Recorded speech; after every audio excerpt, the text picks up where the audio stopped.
Después de salir de Valparaíso, la escuadra alemana avanza confiada hacia las Malvinas. El plan es desembarcar en Puerto Stanley, apoderarse de la estación telegráfica y destruir las naves enemigas. Terminar el trabajo iniciado en Coronel. Pero producto del tiempo regalado por los alemanes en Valparaíso, los británicos consiguen traer refuerzos a las Malvinas, muy a tiempo. 8 buques de guerra anclados en la bahía con la misión de cobrar venganza. La batalla parte con ambos bandos improvisando el ataque, pero rápidamente los británicos se imponen y se convierte todo en una enorme y sangrienta cacería. Los 4 acorazados alemanes huyen en zigzag, sin poder evadir los cañonazos implacables. Los marinos, dentro de la sala de radiotelegrafía del Dresden, oyen los gritos de sus compañeros de flota, ardiendo por las llamas que destruyen las naves hermanas. De ese infierno, solo el Dresden logra escapar. Ellos quedan solos, pero solos en el universo, navegando por la noche oscura hacia un punto austral que ni siquiera conocen, no saben hacia dónde van hacia el sur nada más, huyendo en la noche. Deciden entonces, una vez que saben que todos sus compañeros están bajo el mar, mantener un estricto silencio radiotelegráfico con el fin de no ser ubicados. Pero escuchan, y es un diluvio de código el que escuchan, y escuchan las cosas más horrendas, escuchan cómo se hundió a cada uno de sus barcos compañeros, escuchan que todo el hemisferio austral está buscando al Dresden, resuena en el éter, está invadido de código, Dresden, ¿dónde está el Dresden? Todo el mundo está buscando al Dresden.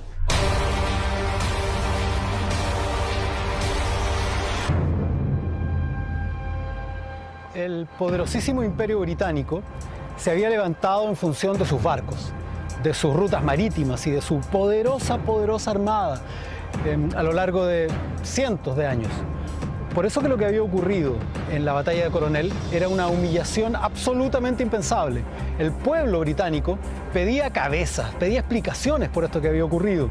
El almirantazgo estaba decepcionado de su propia flota y comienza a surgir del corazón del pueblo británico y del gobierno una sola demanda: encontrar al único barco alemán sobreviviente de la batalla de las Malvinas. Encontrar y destruir al Dresden. El Dresden sigue escapando y escondiéndose por islas y fiordos chilenos. Son 3 meses donde, ayudados en secreto por la colonia alemana, viven, arreglan sus máquinas, reciben víveres e incluso organizan festividades tradicionales en los preciosos parajes del sur de Chile, desde Magallanes al fiordo de Quintupeu, antes de decidir escapar a Juan Fernández. Allí se les acaba el carbón y son alcanzados por 3 naves británicas. La decisión del capitán del Dresden es dramática. Pone cargas explosivas y hunde su barco para impedir que cayera en manos enemigas. Escapa el Dresden y el Dresden es perseguido ya por literalmente todos los mares. Es obligado a zarpar sin aprovisionarse. Se encuentra finalmente el Dresden en esta isla, en la isla hoy día de nombre Robinson Crusoe, sin combustible, o sea, sin carbón. Él no tenía capacidad de enfrentar a un adversario. ¿Qué es lo que hace el comandante? Él, en una treta, gana tiempo y en forma muy inteligente logra desembarcar su personal a tierra. Finalmente es fácil distinguir por qué lo hace, porque él maniobra el buque y el buque permanece igual como estamos ahora, paralelo a la tierra. Exacto. Era un buque grande, los botes se van de aquí hacia allá. Quedan escondidos. Y los buques no lo podían ver.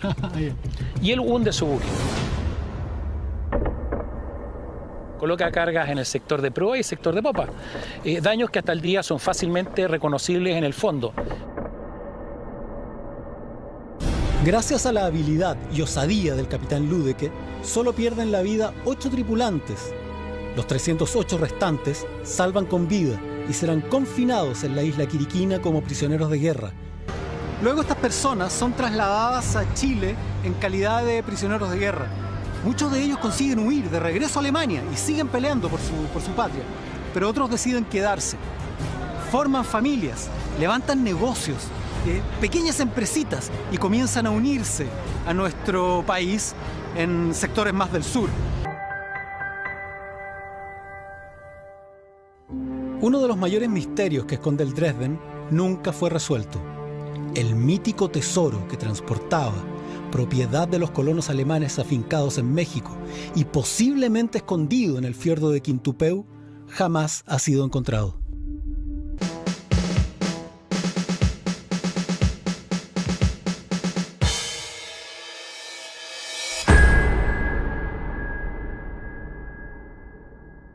El Dresden pudo escapar, ya que puso más distancia con los británicos.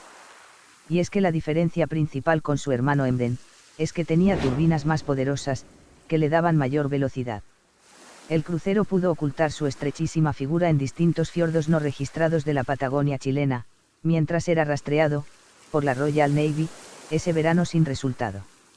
El 6 de febrero de 1915, el Dresden recaló, en el bello paraje de Quintupeu, que ofrecía casi todo lo necesario, para que el navío y su tripulación, soporte a buen resguardo. El navío pudo ser reaprovisionado haciendo refacción de piezas desde Puerto Montt y Calbuco.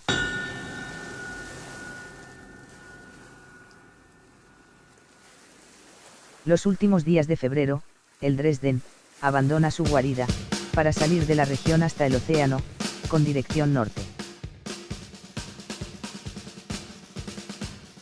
El plan era encontrar algún abastecedor alemán, y emprender la llamada ruta de los veleros, hacia Oceanía. Pero opta por otra posibilidad, al no encontrar lo que busca. Así, hunde al navío inglés, Cornwall Castle, a la altura de Puerto Corral, pero su cargamento de combustible era mínimo, y el Dresden queda, con una reserva dilatadísima.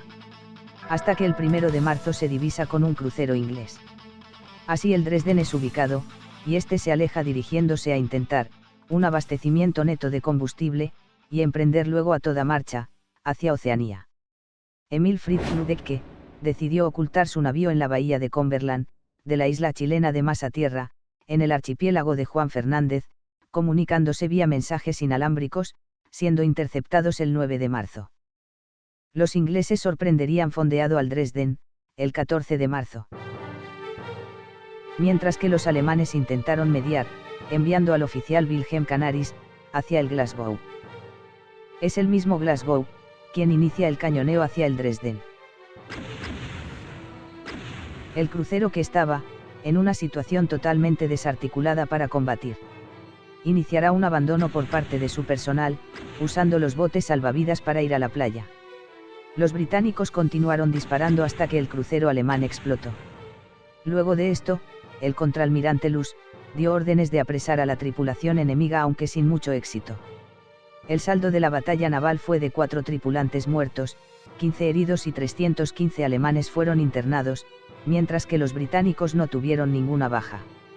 El hundimiento del SMS Dresden marcó el final del otrora intimidante escuadrón naval de Asia Oriental, que era el orgullo del mismísimo Kaiser Guillermo II.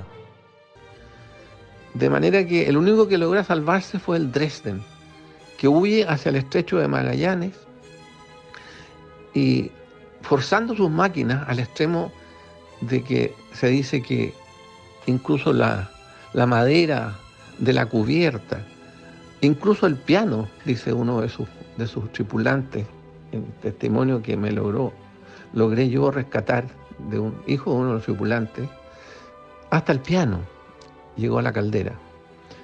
En consecuencia, la caldera al ser forzada llegó bastante maltrecha al estrecho de Magallanes, y ahí se fondearon en una bahía que se llama Bahía Morris. Ahí fue encontrado por un buque chileno, la Casa Torpederos Condel. Incluso el comandante chileno sube a bordo del Dresden y le da 48 horas para abandonar las aguas chilenas.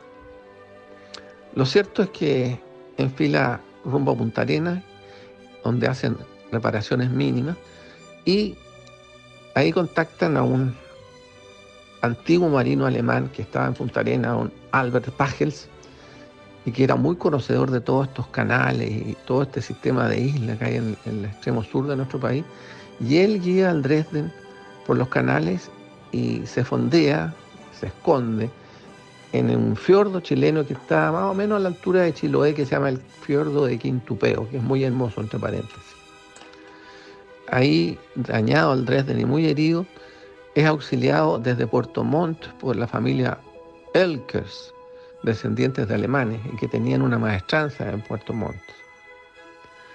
Como no podían estar eternamente ahí y con la caldera medianamente reparada, deciden salir hacia el océano y hacia mar afuera y recalan finalmente en la bahía Cumberland, Juan Fernández, aguas chilenas. Y en algún momento, estando con las calderas apagadas, aparecen en el horizonte 3 buques británicos, el Kent, el Glasgow y el Orama. El comandante Lüdecke se percata inmediatamente que está en muy malas condiciones porque además estaba con sus calderas apagadas e inmovilizado, y empieza el bombardeo y se le causan algunos daños al Dresden, incluso mueren algunos alemanes. Hasta el día de hoy, en los muros de los cerros de Juan Fernández están los orificios del cañoneo inglés. Ante esta situación, el comandante Lüdecke encarga al teniente Wilhelm Canaris, que tiene una historia muy importante después de la Segunda Guerra Mundial, le encarga a Canaris que con bandera de parlamento aborde uno de los buques ingleses para lograr llegar a un acuerdo, porque mal que mal estaban en aguas chilenas. Los ingleses decían no respetar esto y, bueno, Lüdecke esperaba que esa fuera la respuesta, pero ganó tiempo y ganó el tiempo para desembarcar a su tripulación, y con los pocos que quedaron a bordo se instalaron explosivos en la sentina del Dresden y se abrió la válvula de fondo, de tal manera que el Dresden fue autohundido por los alemanes. Y ahí está. Hace no muchos años un teniente chileno de la Marina, un bus táctico de nombre Fernando Landeta, recuperó la campana del Dresden, que en este momento está a préstamo en Alemania, pero tiene que volver a Chile. Bueno, el Dresden aquí fondeado en Quintupeu con sus, imagínate, submarinos cansados, pero también siendo agasajados por los chilenos, ¿no? Por los colonos chilenos. Se hacían fiestas, ¿no? En el Dresden, con música, acordeón y cerveza. ¿En el mismo barco? Por supuesto, pues, si Chile estaba en el fin del mundo. Y esto, Quintupeu y estos fiordos eran el fin del mundo. O sea, no había cómo llegar, no había cómo saber. Hasta el día de hoy es difícil controlar o fiscalizar lo que ocurre en ese sector donde el continente se fragmenta, donde Chile se parte, ¿no?, en 1000 pedazos. O sea, la tripulación se sentía efectivamente segura. La tripulación estaba completamente a salvo, pero no podían seguir ahí para siempre. Entonces, en febrero, ellos zarpan con carbón entregado por colonos chilenos, con herramientas y con maquinaria funcional gracias a la ayuda de los chilenos, y parte hacia el Pacífico, pero hace una parada, porque tenía muy poco carbón a pesar de todo, hace una parada en Juan Fernández. Antes es visto por un barco británico, identificado, y por supuesto informan al mando británico que de inmediato se lanza a la cacería. El Dresden estuvo en el archipiélago Juan Fernández, en la bahía Cumberland, cuando de pronto aparecen barcos ingleses. Lüdecke, el capitán del Dresden, levanta banderas blancas, banderas de parlamento, pero los británicos están tan choreados, están tan aburridos de esto y quieren zanjar la cuestión de una, que se ponen a disparar, ¿no? Hay un cañonazo que mata a 6 marineros, entonces Lüdecke dice, no, sabes que hasta aquí llegamos, y toma una decisión que es muy usual en la Marina. Cuando no hay nada que hacer, hundes el barco, porque no quieres que lo tomen y lo utilicen, ¿no? Como pasó con el Huáscar, por ejemplo. El acorazado, por ejemplo, hermano del Huáscar, en la Guerra del Pacífico, el Manco Cápac, Perú tomó una decisión de este tipo: abre las esclusas y lo hunde, antes de ser entregado a los chilenos. Entonces Lüdecke toma la misma decisión, hunde el barco, le ordena a su tripulación alcanzar costa, y en la costa es rescatado por chilenos, y el gobierno chileno toma una determinación súper interesante, los declara prisioneros de guerra. Chile los toma prisioneros, que no hay ninguna razón, ¿no? Pero en el fondo lo que estaban haciendo era protegerlos de los británicos, y trasladan a toda esta tripulación del Dresden a la isla Quiriquina, ¿no? Cerca de Concepción está la isla Quiriquina.